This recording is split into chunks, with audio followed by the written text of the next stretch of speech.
A story about girl's hair and how her hair have controlled her life. I was born as a beautiful baby. Beautiful eyes, little nose, lovely lips, ears, and was bald. Everything was going great until I became a toddler and I grew curly hair on my head. It's not that I did it, I was given a curly hair.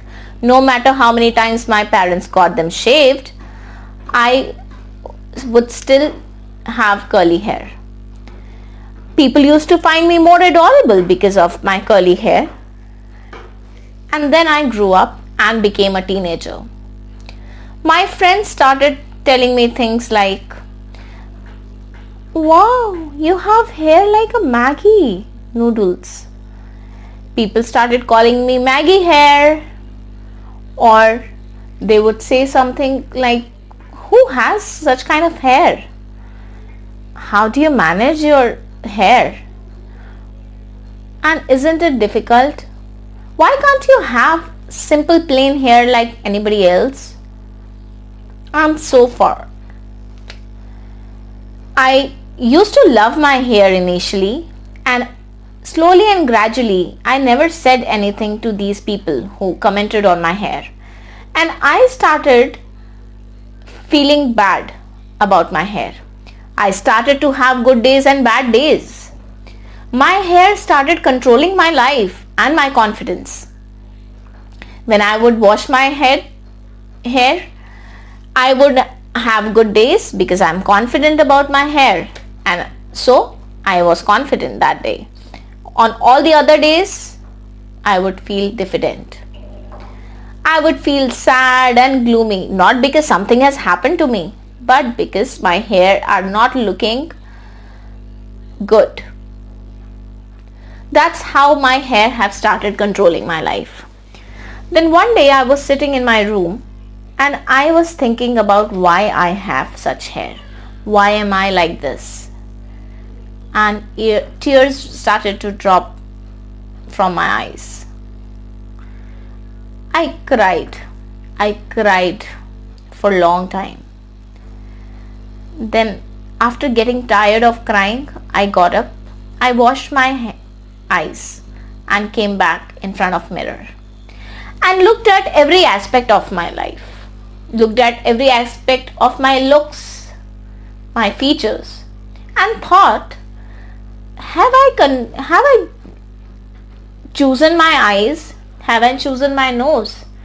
Have I chosen my lips or cheeks or my hair? I haven't. Then who am I to complain about it? There is no point in complaining because I cannot change it. Yes, I can change and manage my hair in a better way. That's the only change I can do. I can make sure that I keep my hair clean and tidy. I can certainly do certain hair treatments on my hair, but not because others want me to. I will do it when I would feel like doing it. And that was the day when I started to like myself again. I promised myself that I will not focus on the things that I don't have any control of. And I started taking care of the tidiness of my hair. Friends, just in this story, the girl kept on focusing on the areas that wherein she didn't have any control.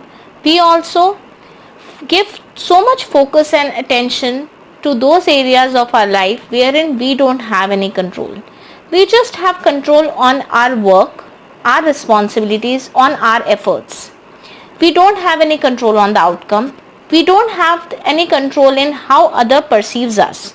We don't have any control in how other looks at us. In terms of your family, in terms of your relationships, in terms of your workplace, start focusing and give attention to your responsibilities and what you can correct and cure, rather than giving focus on the other person or the situation, because that is out of your control. I hope my story has given you some confidence to deal with the situation on a day-to-day basis in a more empowered way. So if you like the story, please remember to like, comment, share and subscribe to my channel. I come up with these kind of stories or sessions on a regular basis. Subscribe to my channel Isha Inspires Lives and press on the bell icon so you always get notified whenever a new video is released. Thank you everyone. Stay home, stay safe. May God bless you all.